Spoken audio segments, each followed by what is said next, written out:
اعوذ باللہ من الشیطان الرجیم بسم اللہ الرحمن الرحیم۔ تمام تعریفیں، تمام حمد و ثنا اللہ تعالیٰ کی ذات کے لیے اور رسول اللہ صلی اللہ علیہ وآلہ وسلم پر کروڑوں درود پاک۔ سورہ یونس آیت نمبر 62 سے ہم شروع کرنے لگے ہیں۔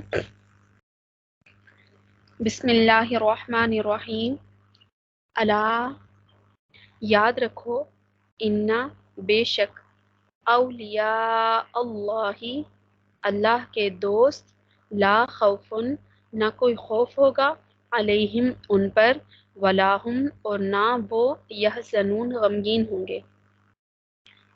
یاد رکھو، اللہ کے دوستوں پر نہ کوئی خوف ہوگا اور نہ ہی وہ غمگین ہوں گے۔ اللہم تجعلنا منہم، اللہ ہم سب کو اپنے دوستوں میں شامل فرما دے۔ بے شک ہمارے اعمال ایسے نہیں، اپنے شان کریمی کے طفیل ہمیں اپنے دوستوں میں شامل کرنا دے۔ الذین، اب وہ اللہ کے دوستوں کی تعریف بیان کی جا رہی ہے۔ وہ اللہ کے دوست وہ ہیں، آمنو جو ایمان لاتے ہیں، وکانو اور وہ رہے، یتقون تقوی اختیار کرتے ہوئے، تقوی ڈرتے ہوئے۔ اور وہ اللہ کے وہ اللہ کے دوست وہ ہیں جو ایمان لائے اور تقوی اختیار کیا۔ لہم البشرا، ان کے لیے خوشخبری ہے، فی الحیات دنیا، دنیا کی زندگی میں، وفی الآخرہ اور آخرت میں۔ ان کے لیے دنیا کی زندگی میں بھی خوشخبری ہے اور آخرت میں بھی۔ لا تبدیلا، نہیں بدلتی، نہیں تبدیل کی جاتی، لکلمات اللہ، اللہ کی بات، اللہ کی باتوں میں کچھ فرق نہیں ہوا کرتا۔ ذالکہ، یہ ہوا وہ، فوز العظیم، بڑی کامیابی ہے، یہ وہ بڑی کامیابی ہے۔ ولا اور نہ، یحزن کا تمہیں غمگین کرے، قولہم ان کی بات، اور آپ صلی اللہ علیہ وآلہ وسلم کو ان کی باتیں غمگین نہ کریں۔ انا، بے شک، عزت، غلبہ، عزت، للہ، اللہ کے لیے، جمیعا، تمام تر غلبہ اللہ ہی کے لیے ہے۔ وہ سمیع العلیم، وہ سننے والا، جاننے والا ہے۔ الا، یاد رکھو، انا، بے شک، للہ، اللہ کے لیے، من، ومن فی الارض، اور جو زمین میں ہے۔ یاد رکھو، جو کچھ آسمانوں میں ہے اور جتنے زمین میں ہیں، یہ سب اللہ ہی کے مملوک ہیں، یعنی اللہ کے ہی بندے ہیں، ملکیت ہیں۔ وما، کیا، یتبع، وہ پیروی کرتے ہیں، الذین، ان لوگوں کی، یدعون، جو پکارتے ہیں، من دونی، سوائے، شرکاء، شریکوں کے، اور جو اللہ کو چھوڑ کر دوسرے شریکوں کی عبادت کرتے ہیں، کس چیز کا اتباع کر رہے ہیں؟ ان یتبعون، وہ نہیں پیروی کرتے، الا الظن، مگر گمان کی، وَإِن، اور نہیں، ہم وہ، الا مگر، یخرصون، اٹکل دوڑاتے، محض بے سند خیالوں کا اتباع کر رہے ہیں، پیروی کر رہے ہیں، اور محض قیاسی باتیں کر رہے ہیں، قیاس آرائیاں کر رہے ہیں۔ هو الذی، وہ جس نے، جعلا، بنایا، لکم اللیلہ، تمہارے لیے رات،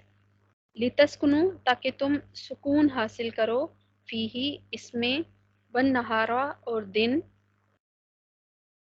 مبصرا، دکھانے والا۔ وہ ایسا ہے جس نے تمہارے لیے رات بنائی تاکہ تم اس میں آرام کرو، اور دن بھی اس لیے بنایا کہ دیکھنے کا ذریعہ ہو۔ انا، بے شک، فی، میں، ذالکا، اس میں، لآیات، البتہ نشانیاں ہیں، لقوم، لوگوں کے لیے، یسمعون، جو سنتے ہیں۔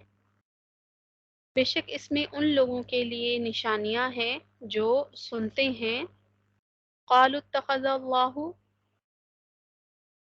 وہ کہتے ہیں اللہ نے بنا لیا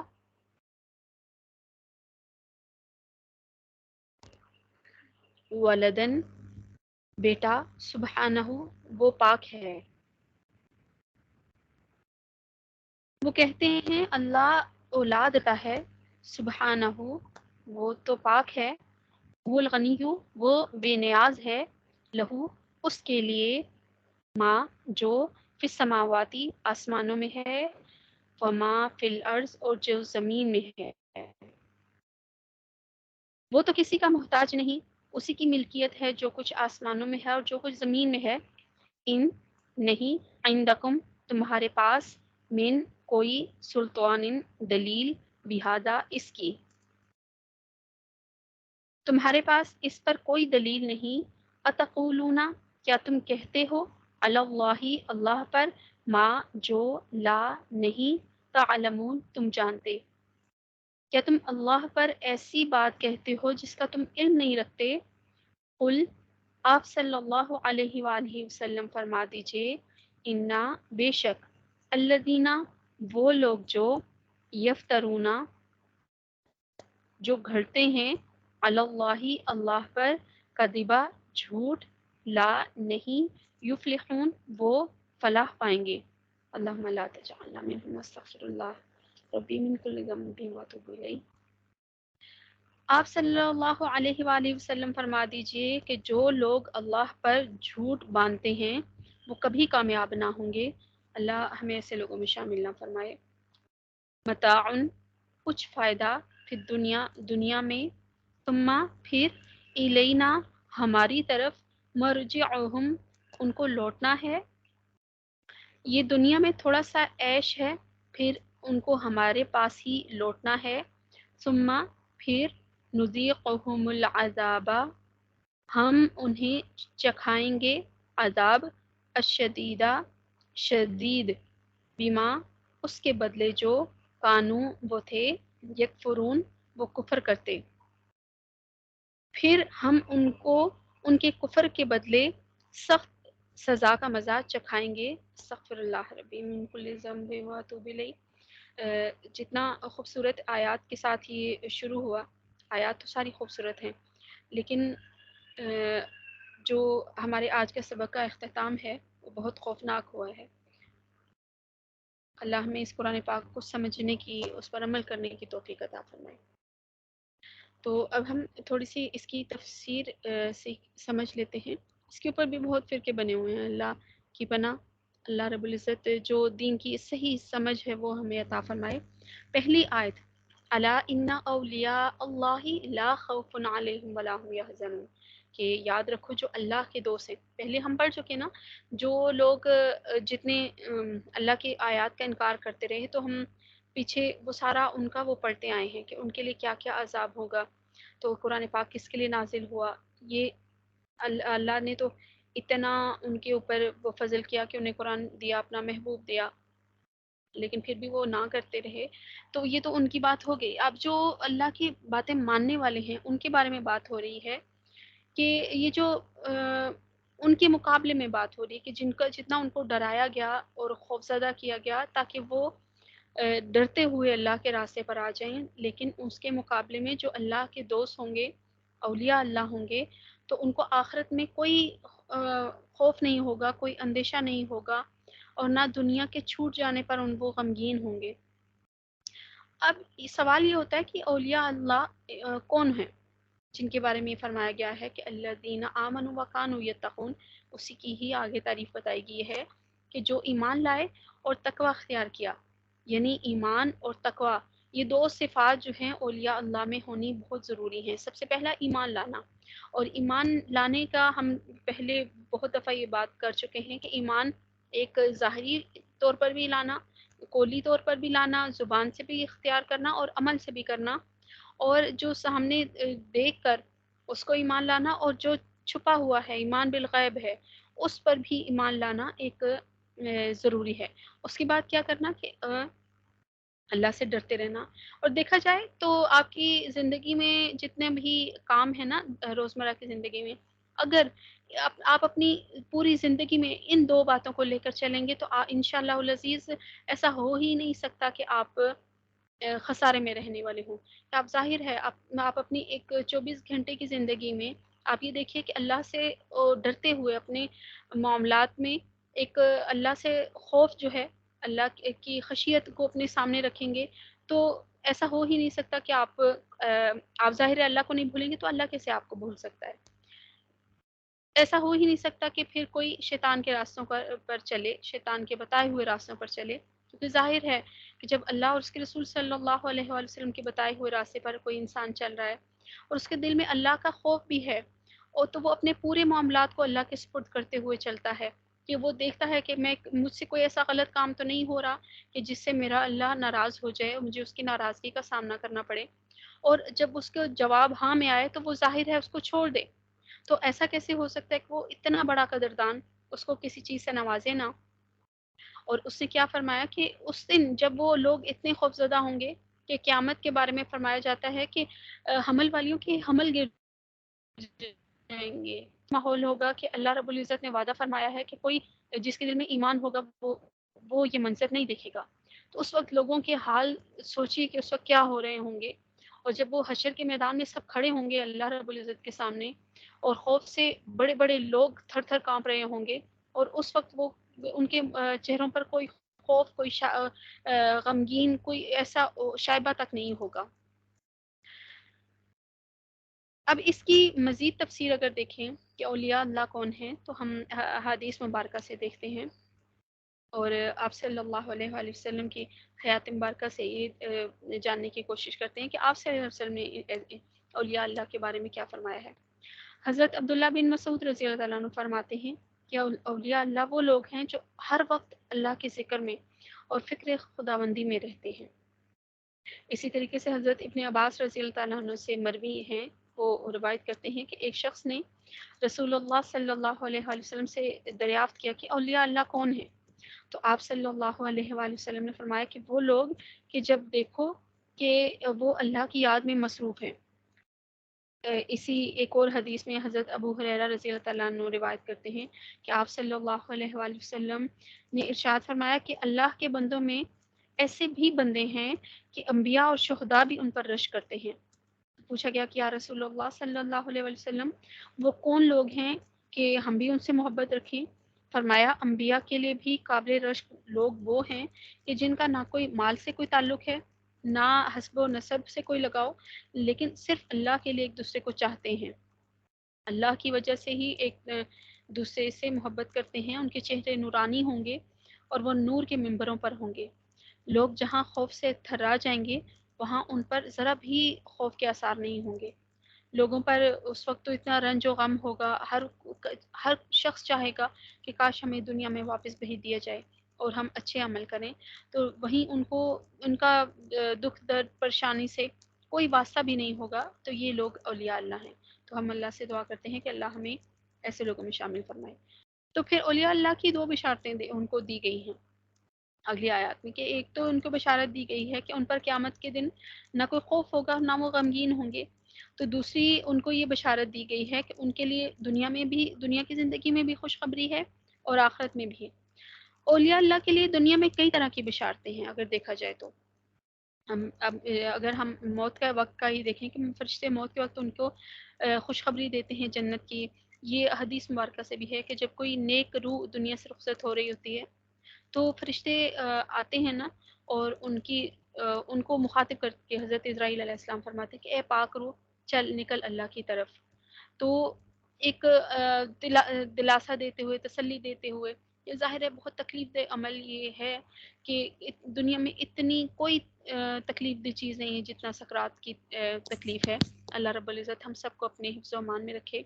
کہا جاتا ہے کہ اس وقت کچھ فرشتے ایسے آتے ہیں کہ نیک روح کو وہ دبا رہے ہوتے ہیں، ان کو سہلا رہے ہوتے ہیں، تسلی دے رہے ہوتے ہیں ان کو، تاکہ ان کو تکلیف کم سے کم ہو۔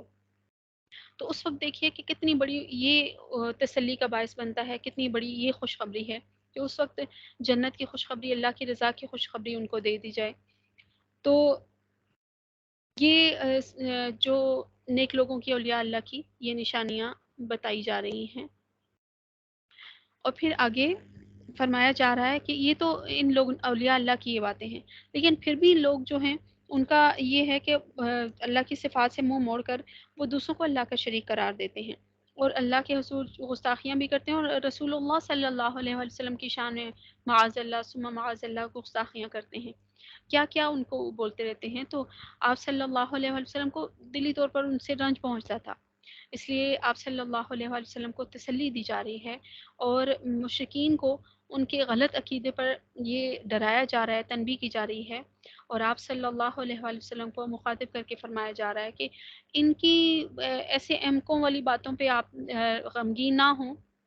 یہ عنقریب ختم ہو جائیں گی، کیونکہ ظاہر ہے غلبہ اور زور سب تو اللہ کے لیے ہے، ان کا تو یہ سب کچھ یہاں تک ہی ہے نا، یہ جب تھوڑا سا فائدہ یہ یہاں پر اٹھا لیں گے تو کل ان کو جب وہ سب کچھ سامنے دیکھیں گے تو اس وقت ان کا انجام کیا ہوگا، کہ دنیا اور آخرت میں زمین و آسمان میں جو بھی چیزیں ہیں، جتنے جن ہیں، انس ہیں، فرشتے ہیں، جو بھی چیزیں ہیں وہ سب اللہ کی مخلوق ہیں۔ تو مشرکین کا اللہ کو کے علاوہ کسی کو پکارنا اور انہیں اللہ کی خدائی کا حصے دار بنانا، یہ تو ایک ان کے لیے ایک گمان ہے، ایک ایسے ہی الٹے پلٹے خیالات ہیں، تو ان کی حقیقت تو ہے ہی کوئی نہیں، نہ کوئی اس کے اوپر حجت ہے، نہ کوئی اس کی دلیل ہے کوئی، تو فقط یہ جھوٹے ہیں اور ان ایک وہم کے پیچھے پڑے ہوئے ہیں، اپنا گمان قائم کر لیا ہے کہ اللہ کے سوا دوسرے معبود بھی ہیں، وہ نفع بھی پہنچا سکتے ہیں، نقصان بھی پہنچا سکتے ہیں، اور اسی لیے وہ ان کی عبادت کرتے ہیں، حالانکہ نفع اور نقصان کا پہنچانے والا وہ اس کا مالک صرف اللہ رب العزت ہے، اس پہ کوئی شک نہیں، کوئی دو رائے نہیں ہے، یہ بالکل حقیقت بات ہے۔ آگے فرمایا جا رہا ہے کہ قالوا اتخذ اللہ ولدا سبحانہ، وہ کہتے ہیں کہ اللہ کا بیٹا ہے، تو سبحانہ وہ پاک ہے، سبحانہ ہم یہ پڑھتے ہیں کہ وہ پاک ہے ہر شرک سے، ہر عیب سے، ہر چیز سے وہ پاک ہے۔ تو یہاں پر یہ تعجب کے لیے یہ استعمال ہوا ہے کہ وہ تو کہتے ہیں کہ نعوذ باللہ اللہ کے لیے بیٹا ہے، یہ دیکھو ذرا سبحان اللہ، ان کی باتیں سنو، تنزیہ اس طریقے سے کہا جا رہا ہے، وہ الغنی، وہ تو بے نیاز ہے۔ تو یہاں پر کچھ دلیلیں دی جا رہی ہیں کہ سب سے پہلے تو جو مشرکین کا یہ باطل عقیدہ ہے کہ وہ اللہ کے ساتھ شریک ٹھہراتے ہیں، کہ جیسے کفار مکہ اور مشرکین عرب فرشتوں کو نعوذ باللہ اللہ کی بیٹیاں کہا کرتے تھے، جو عیسائی ہیں وہ حضرت عیسیٰ علیہ السلام کو اللہ کا بیٹا کہتے تھے، اور یہود جو ہیں وہ حضرت عزیر علیہ السلام کو اللہ کے بیٹا کہتے تھے۔ تو یہاں پر اس آیت میں اتنے حصے میں دیکھیے سب کا ہی انکار ہو گیا، سب کی تردید فرمائی گئی، اور تین دلائل دیے گئے جس کے نتیجے میں ان کے جو عقیدہ ہے وہ باطل ٹھہرایا گیا۔ سب سے پہلے تو یہی ہے کہ سبحان اللہ کہہ کر کلمہ تعجب کے طور پر عجیب حیرت کا اظہار کیا گیا ہے کہ ایک تو میں جیسے ابھی آپ کو بتایا کہ اس کا تو معنی ہے نا اللہ پاک ہے ہر شرک سے، ہر عیب سے، لیکن یہاں پر جو کلمہ حیرت یہاں پہ استعمال کیا گیا ہے تو مشرکین کے اس عقیدے کے بارے میں حیرت کی جا رہی ہے کہ ان کا یہ کہنا کہ اللہ کی اولاد ہو سکتی ہے، تو یہ تو بہت عجیب سی بات یہ کہہ رہے ہیں کہ اس طرح تو نعوذ باللہ استغفر اللہ، اللہ میں ایک کمزوری ہے کہ وہ کسی کا محتاج ہے، نعوذ باللہ ایسا تو ہے ہی نہیں، وہ تو پاک ہے۔ اور دوسری دلیل یہ دی جا رہی ہے کہ هو الغنی، اللہ بے نیاز ہے، اس بیوی بچوں سے بھی پاک ہے، کسی قسم کی نعوذ باللہ اس کو اولاد کی حسرت نہیں ہے، کوئی ایسی چیز نہیں، وہ سب تو جو دنیا میں اور میں زمین میں اور آسمانوں کے درمیان جو کچھ بھی ہے وہ تو سب اس کی مخلوقات ہیں، تو اپنی جو خود کی بنائی ہوئی چیزیں ہیں وہ ایسا کیسے ہے کہ معاذ اللہ ثم معاذ اللہ کہ وہ ان کا محتاج ہو گیا۔ وہ ان کا یہ عقیدہ ایک بالکل احمقانہ سوچ، احمقانہ عقیدہ، بالکل بچکانہ سوچ ہے، اور وہ اسی پر ہی قائم ہے۔ تیسری بات جو کی جا رہی ہے کہ لہو ما فی السماوات و ما فی الارض، تو زمین میں جو کچھ بھی ہیں وہ سب اسی کے بندے ہیں، تو یہ ایک مخلوق کا رشتہ ایک اپنے خالق کے ساتھ صرف ملکیت کا ہے، اس میں فرزندگی اور یہ اس طرح کی یہ الٹی پلٹی باتیں یہ نہیں آ رہی ہیں۔ پھر کہا جا رہا ہے کہ جو اللہ پر جھوٹ بولتے ہیں وہ چاہے دنیا میں کتنی ہی طاقت رکھتے ہوں، اپنے جو دنیا میں ساز و سامان ان کو دیا گیا ہے کتنے ہی وہ اپنے مال و دولت پر مغرور ہو جائیں، لیکن حقیقی کامیابی ان کو نہیں مل سکتی، دنیا کے تھوڑے زندگی کے مزے ہیں عیش و عشرت ہے وہ لے لیں، لیکن آخرت میں وہ ہمیشہ والا عذاب ان کو چکھنا ہوگا۔ یہاں پر ہم لوگ اللہ سے یہ دعا کرتے ہیں کہ دیکھیے کہ دنیا کی جو زندگی ہے اس میں تھوڑے سے عیش و عشرت کے لیے انسان ایک اپنی انا میں یہ ہوتے ہوئے حق کو حق نہ ماننا اور باطل پہ اڑے رہنا کہ یہ ہمارے باپ دادا نے کہا، اور کتنی خوفناک آیات ہیں کہ تھوڑا سا ٹھیک ہے عیش کر لیں پھر تو ہماری طرف لوٹنا ہے انہوں نے، پھر ہم ان کو یہ جو کرتے رہے ہیں نا اس کفر کے بدلے میں، تو ان کو شدید عذاب کا مزہ چکھائیں گے۔ اللہ رب العزت ہم سب کو اپنے حفظ و امان میں رکھے۔ ہم یہاں پر دعا کرتے ہیں کہ اللہ جتنے بھی غیر مسلم ہیں، یہود، نصارہ، کفار، مشرکین، یہ دنیا پرستی میں جتنے بھی مسلمان بھی پڑے ہوئے ہیں، اور ان سب پہ امت مسلمہ کو اللہ رب العزت اپنے حفظ و امان میں رکھے، ان کے راستے پر چلنے سے بچائے، ہمارے دلوں میں دین کے لیے وسعت بھی پیدا کرے اور وقت بھی پیدا کرے، اس کی قدر عطا فرمائے، اور ہمیں پوری زندگی صراط مستقیم پر چلنے اور اس پر قائم رہنے کی سعادت نصیب فرمائے۔ اللہ اپنے فضل و کرم سے اپنے اولیاء اللہ کے گروہ میں ہمیں شامل ہونا نصیب فرمائے، اور آخرت کی دنیا کی بھی کامیابی ہمیں نصیب فرمائے اور آخرت کی بھی کامیابی نصیب فرمائے۔ اللہ ہمیں دنیا میں ایمان اور تقوی کی دولت نصیب فرمائے، اور قیامت میں مومنین، متقین، اولیاء اللہ کے ساتھ ہمارا حشر فرمائے، کہ ایسے لوگوں پر کہ جن کو نہ کوئی خوف ہوگا نہ وہ غمگین ہوں گے۔ اللہ رب العزت ہم سب کو ہمارا خاتمہ ایمان پر فرمائے، ہمیں آخری سانس تک اپنی رضا کے ساتھ اللہ ہمیں اس دنیا سے ہمیں رخصت فرمائے۔ یہ جو کام ہم کر رہے ہیں سیکھنے سکھانے کا، پڑھنے پڑھانے کا، تو اللہ رب العزت اس کام پر ہی اس نے ہمیں زندگی دی، تو اسی کام پر ہمارا خاتمہ فرمائے۔ جس جس نے دعاؤں کے لیے کہا ہے اللہ رب العزت ان سب کی دعائیں قبول و منظور فرمائے، ان کی مشکلیں، پریشانیاں، تکلیفیں، بیماریاں دور فرما کر اللہ رب العزت آسانیوں والا معاملہ ان کے ساتھ دنیا میں بھی آخرت میں بھی فرما دے۔ میرے ماں باپ کے، میرے اساتذہ کی درجات دنیا میں بھی بلند فرمائے اور آخرت میں بھی بلند فرمائے۔ جو کام ہم کر رہے ہیں اس کام کو ہمارے لیے تو شاید بنا دے، نہ صرف ہمارے لیے بلکہ ہمارے سارے جاننے والوں کے لیے اور رسول اللہ صلی اللہ علیہ وآلہ وسلم کی امت کے لیے۔ آمین۔ وآخر دعوانا ان الحمد للہ رب العالمین،